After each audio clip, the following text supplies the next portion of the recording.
ಖಾಲಿ ಇರುವಂತಹ ಸರ್ಕಾರಿ ಹುದ್ದೆಗಳನ್ನ ನೇಮಕ ಮಾಡ್ತಾನೆ ಇಲ್ಲ ಸರ್ಕಾರ ಅನ್ನೋ ಕಾರಣಕ್ಕೆ ಇವತ್ತು ಜನಸಾಮಾನ್ಯರ ವೇದಿಕೆ ಧಾರವಾಡ ಚಲೋ ಕಾರ್ಯಕ್ರಮವನ್ನ ಹಮ್ಮಿಕೊಂಡಿದೆ ಅನ್ನೋದ್ರ ಬಗ್ಗೆ ಡೀಟೇಲ್ ಸಿಗ್ತಾ ಇದೆ. ವಿದ್ಯಾರ್ಥಿಗಳ ಜೊತೆ ಪ್ರತಿಭಟನೆ ಮಾಡಬೇಕು ಅಂತ ನಿರ್ಧಾರ ಆಗಿದ್ದು ಎಲ್ಲಾ ರೀತಿಯ ಸಿದ್ಧತೆಗಳು ಕೂಡ ಆಗ್ತಾ ಇದೆ.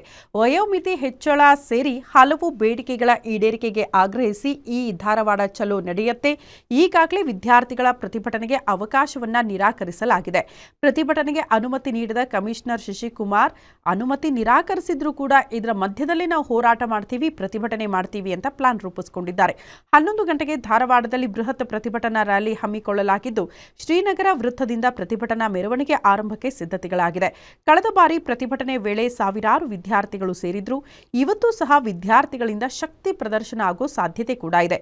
ಗ್ಯಾರಂಟಿಗಳಲ್ಲಿ ಬ್ಯುಸಿಯಾಗಿರುವ ಸರ್ಕಾರಕ್ಕೆ ಬಿಸಿ ಮುಟ್ಟಿಸೋದಕ್ಕೆ ವಿದ್ಯಾರ್ಥಿಗಳು ಇವತ್ತು ನಿರ್ಧಾರ ಮಾಡಿದ್ದಾರೆ.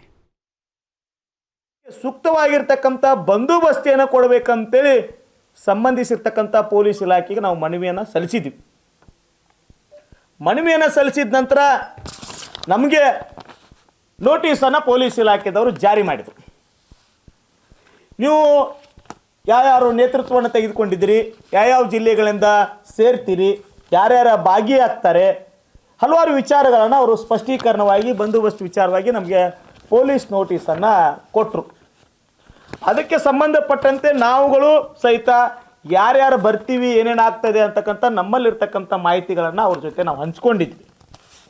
ನಿನ್ನೆ ಏಕಾಏಕಿ ಮಾನ್ಯ ಪೊಲೀಸ್ ಕಮಿಷನರ್ ಸರ್ ಅವರು ತುರ್ತು ಪತ್ರಿಕಾಗೋಷ್ಠಿಯನ್ನು ಕರೆದು ನಮಗೆ ಬಂದೋಬಸ್ತಿಯನ್ನು ಕೊಡಲಿಕ್ಕಾಗೋದಿಲ್ಲ, ಅದಕ್ಕೆ ಹಲವಾರು ಕಾರಣಗಳನ್ನು ಹೇಳಿ, ಮುಖ್ಯವಾಗಿ ನೇಮಕಾತಿ ಮತ್ತು ವಯೋಮಿತಿ ಸಡಿಲಿಕೆ ಹಾಗೂ UPSC ಕೇಂದ್ರ ಸರ್ಕಾರದ ಕೆಲವು ಉದ್ಯೋಗಗಳಿಗೆ ಕನ್ನಡದಲ್ಲಿ ಪ್ರಶ್ನೆ ಪತ್ರಿಕೆ ಬರಬೇಕು ಅಂತ ಇನ್ನೂ ಹಲವಾರು ವಿಷಯಗಳನ್ನ ಇಟ್ಕೊಂಡು ಒಂದು ಪ್ರತಿಭಟನೆ ಮಾಡಲಿಕ್ಕೆ ಯೋಚಿಸಿದ್ರು.